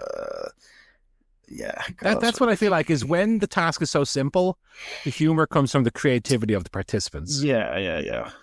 Rather than, you got caught in the caveat, you know. Yeah. Not quite as funny. So I was very pleased with this week's episode. So again, we're almost coming to, what do we have, 3 left? Was that episode 7 we just watched? Yeah, I think so. No, it was episode 6. So we have four remaining. Yes. 4 remaining. And then that's it. So I might have to start watching episode or season 15 immediately after. I think I'll miss my Taskmaster. I'll have to jump straight into another batch of them because I love watching it. It's so easy to watch. So yeah, that's it. I mean, that's all the shows. I'm still watching I will say I watched episode 2 of The Americans. Absolute banger. Loved it. Way better than the pilot. So I'm kind of already on board with that show. Haven't had a chance to watch much of it because I've just been busy with house stuff and all that. So hopefully we'll have news on that in the next 2 weeks or so. A little preview. Nice. But I watched another episode of that and that was great. In terms then of video games, just quickly, we had a lot of... is the whole week or so called Summer Games Fest now? Is that kind of the overarching brand? I guess so, yeah. I guess the Sony one was... I was about to say the Sony one technically wasn't part of it. What does that even mean? You know what I mean? It's state of play. It's what used to be E3. It's Summer Games Fest. The Keighley pushed thing is the centerpiece of it, even if people aren't actually there. So yeah, and fake E3. I know that we're just watching commercials, but I used to love E3 week, and I love Summer Games Fest week just to see, oh my God, something's coming out that I didn't expect, something exciting. Oh, I'll get to play that. I was saying to Barry before we started recording, I thought generally speaking that the conferences were okay this week. I can be very, very critical if I don't see something that I immediately like the look of, or that pertains to me especially, as opposed to kind of the greater whole of the presentation. But I thought there was a lot of good stuff on here. I like the way the Xbox presentation is run, like a direct, kind of quick and to the point. PlayStation one is so long ago now that I barely remember anything from it. But I thought they all looked good. I don't know that there was anything crazy from any of them in terms of like a real turn feel. I was hoping in the Xbox one we were going to see a bit of Perfect Dark or maybe a bit of Elder Scrolls. And then when it went to the one last game, I was like, what is this? This looks totally crazy and totally new. God, how bad was that? And then it was, oh my God, Call of Duty. I was like, oh Jesus, they own Call of Duty. I forgot. But it's like, even for anyone who didn't see it, it's like they play all these trailers. I thought the Xbox One was the best, so they played a lot of cool stuff. And you're watching, and they revealed the fucking handheld console. So you're like, oh, this is really pretty interesting. And then Phil Spencer's like, and one more thing.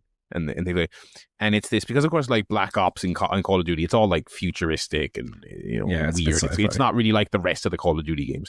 So you're watching this trailer and it's this really detailed graphics, and it's this guy walking through this future Android company's whatever hallways, and he starts tripping and balls and having a nightmare and all this other stuff. You're like, what is this? Should I know who these characters are? Is this an IP?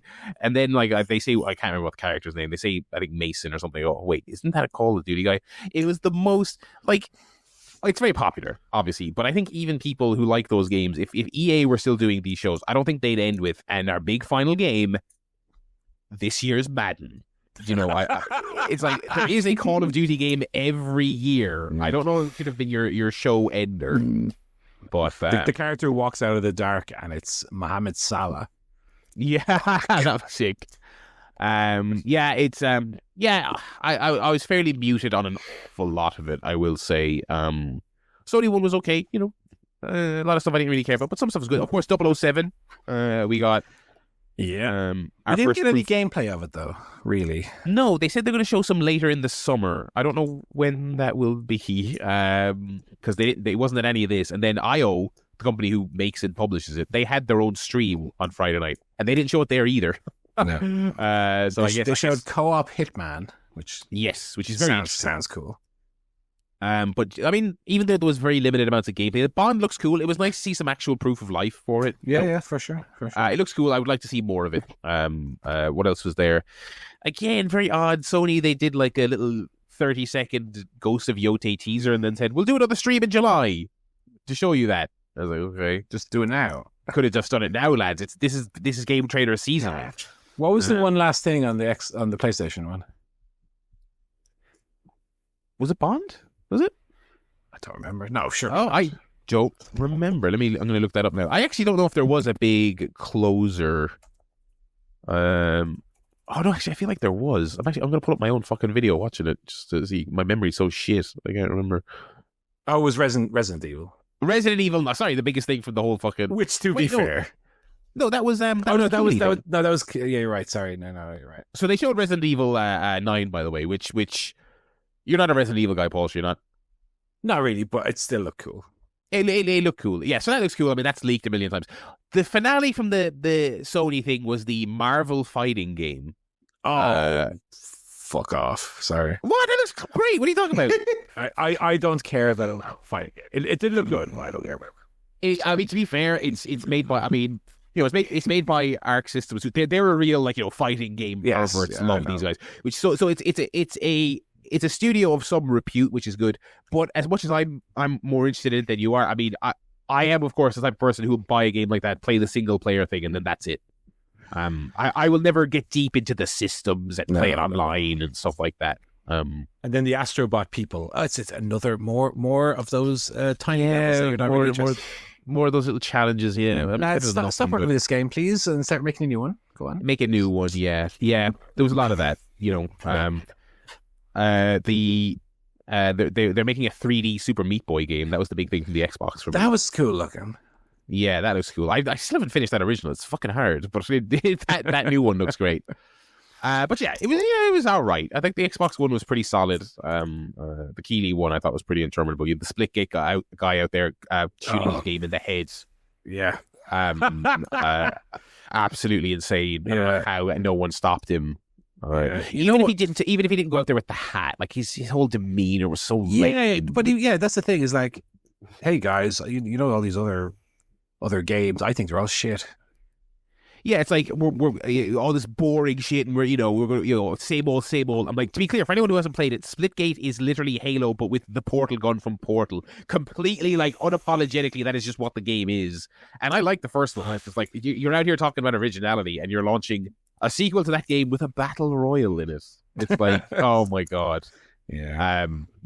But lots of bad needle drops. Lots of fake gameplay, which is a concerning trend that was kind of like obviously pre-rendered footage, and then they'd slap like a health meter on the screen and go, look. It's like, come on, it's not 2006 anymore. But yeah, that was, it was, as you kind of said, I like these things, even though it is just a bunch of ads. Even when it's bad, it's kind of amusing to watch along with.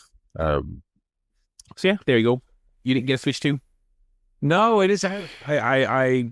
I am the kind of person who never gets a console at launch because why bother? Wait a little while, then there'll be more stuff on it. All the updates and stuff will be out by then as well, and then get one. Like even Xbox, I got 6 months after the fact. The original Switch I didn't get until like that Christmas. I don't remember the last console I got at or around launch was, to be honest, because it just seems like more of a pain in the hole than it's worth. And I'm still playing my old systems. I don't need a Switch to.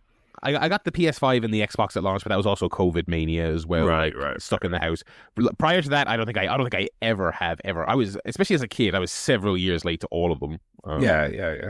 And plus, none of them seem widespread. This is not like a Joy-Con drift or a red ring of death type situation. But I've seen lots of Reddit posts already that dead pixel, my stick is broken already. stuff like that. That's not necessarily widespread, but they'll have all that worked out in 6 months' time when hopefully there's a second game out. I think my brother might be getting one, and I can piggyback off that for the time being anyway. So I feel like, no disrespect to it, it looks like a lot of fun, but I think you might get your fill from like going to your brother and playing Mario Kart with him, and that'll be it. You know what I mean? I don't know if I want to spend 550 quid to play, especially because Mario Kart 8 is great. We all love Mario Kart. I'm not gonna get a new system just for that. Let's be honest. No. And a lot of that cool stuff they showed. I did back in the day. I got the Wii U specifically to play Mario Kart 8 on. Mario Kart 8 was cool though, I did play it for about 2,000 hours, to be fair as well. So yes, that's cool. But in your defense, that game has endured for 2 generations and 12 years. 5th best-selling game of all time. Yes, deservedly so. Yeah. But I'm not an Xbox handheld? No, not at all. Okay. Because even I think I said this here. I don't even play my Switch in handheld. I play it on. Oh, do you not? No, I love playing that stuff in handheld. No, I never knocked my Switch, but anyway, I like the Pro Controller. I don't like because I don't take it anywhere. Like if I'm gonna play, I'm basically sitting in front of the TV anyway, so I might as well just stick it on the TV. That's fair. What are you sitting in front of the TV these days? I'm still playing Oblivion because I realized after I spoke about nearly finishing it last week, the deluxe edition comes with the Shivering Isles DLC. So I had to play a bit of that as well. But I've done all the side quests in the game. I've done all the Daedric quests, which are very fun. I've done most of the main quest. I've done some of the DLC. I have to finish the Shivering Isles. So just finish the Shivering Isles and finish the main quest, and that's it. So maybe another 10 hours or so. I must be 80 plus in at this point. Wow. Okay. I mean, I think it's Bethesda's best still. I think I like it more than Skyrim, certainly more than Skyrim. I think I like it more than Fallout 3, New Vegas 4. There's just a funness about it that Bethesda's games have. Not that the Fallout games are fun, because the writing is very fun, but I mean in terms of the play, I think Oblivion nails that kind of tone where it takes itself seriously, but it's actually a very fun game to play, and does have some very fun, silly quests as well. So yeah, I'll be sad when it's gone for the second time until they remake it again in 25 years and you're actually in the game. I look forward to that. But yeah. Then I still think my plan is for Indiana Jones next. And they announced DLC for that coming to Game Pass, so I'll get a little bit extra. Oh yeah, I forget. Yeah, that was a good announcement. I didn't realize until you said it there that like that DLC is not just in Oblivion Remastered. That's a bit cheeky. I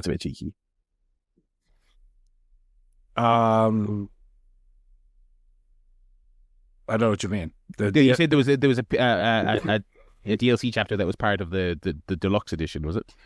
No, but it comes. I'm sorry. No, sorry, not deluxe. I meant remastered. I didn't. Oh, sorry. Okay, I thought you meant the remaster. You had to buy the deluxe edition of the remaster. No. Because I was like, that's very bold. No, I'm just playing on Game Pass. I'm not buying any deluxe shit. Okay, excellent. Okay, so yeah, my mistake. I said the wrong one. Yeah, that's the game go for the week. I did have the deluxe edition of the original. Sorry. I was trying to check in on the.